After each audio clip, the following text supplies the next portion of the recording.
Ça veut dire quoi qu'un système est critique? Il ne faut pas confondre deux choses. La criticité d'une part et la gravité d'autre part. La gravité. La gravité, ça mesure l'impact qu'un événement redouté, qu'un événement qu'on ne veut pas voir arriver, peut avoir. Je perds la radio, donc je ne peux plus parler aux avions. Eh bien, potentiellement, c'est très grave.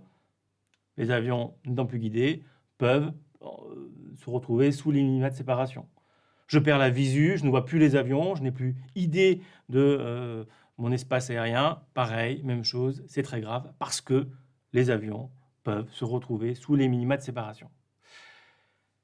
Mais la criticité, ce n'est pas que la gravité. C'est ça qu'il faut bien avoir compris.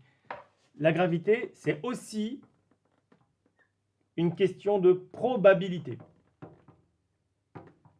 C'est-à-dire que si j'ai un astéroïde, une météorite, je ne sais quoi, qui tombe sur le campus de l'ENAC d'ici demain matin, c'est très grave, on va tous mourir.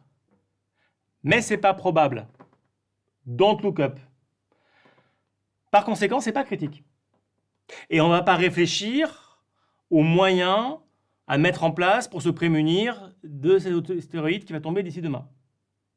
Donc c'est ça qu'il faut avoir compris, c'est que quand on parle de criticité, eh bien, on a d'une part la notion de gravité. Vous voyez ce schéma-là, sur ce tableau-là, vous avez la gravité, mais est-ce que l'événement amènerait des conséquences mineures, significatives, graves, très graves? Et d'autre part, la probabilité. C'est probable que ça arrive, c'est parce que ça peut arriver fréquemment, peu fréquemment, rare, très rare. Si je me retrouve dans une zone où utiliser un système me fait rencontrer des événements redoutés qui sont conjointement trop graves et trop fréquents, je suis dans la zone rouge, c'est interdit d'utiliser ce système dans ces conditions-là. Même d'utiliser le système tout court.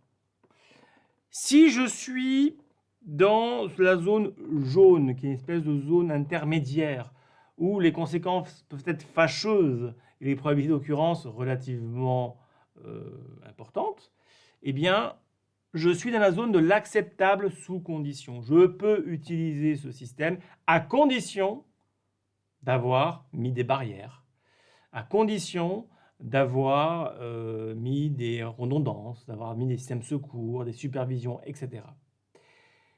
Et enfin, j'ai la zone verte, qui est la zone de l'acceptable, où certes, des événements fâcheux relativement un peu graves, même si c'est mineur, peuvent arriver, mais c'est rare.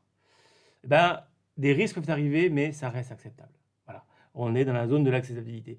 Il n'y a pas de vol, il n'y a pas d'aérien sans risque. La seule manière de courir aucun risque dans un avion, c'est de ne pas monter dedans et de ne pas le faire décoller. Dès l'instant qu'un avion est en l'air, il court un risque. Le tout est de garder le niveau de risque soit dans la zone de l'acceptable, soit dans la zone de l'acceptable sous condition. Alors, vous retrouverez aussi parfois une troisième condition, un troisième paramètre. C'est ce qu'on appelle la non-détection. La non-détection, c'est un événement, s'il arrive, il a des bonnes conséquences bien graves. C'est assez probable que ça arrive. Et en plus, si jamais ça arrivait, on n'arriverait pas à le détecter parce qu'on n'a pas la supervision, parce qu'on n'est pas au courant, on est au courant trop tard. Ah, ça, c'est un troisième paramètre. La centrale atomique qui commence à se fissurer et on n'est même pas au courant quand le cœur de réacteur est en surchauffe, c'est bien plus grave que la centrale atomique qui surchauffe, mais on est au courant dès que ça arrive et il y a des barrières qui tombent. Donc on a ces trois paramètres-là. Donc on a vu ce que c'est que la criticité dans cette vidéo, on a vu que c'est le produit de la gravité, de la probabilité, et on peut aussi considérer la non-détection. Et on a vu que nos systèmes sont critiques, parce que voler est critique. Voler, on peut mourir en volant si l'avion se crache.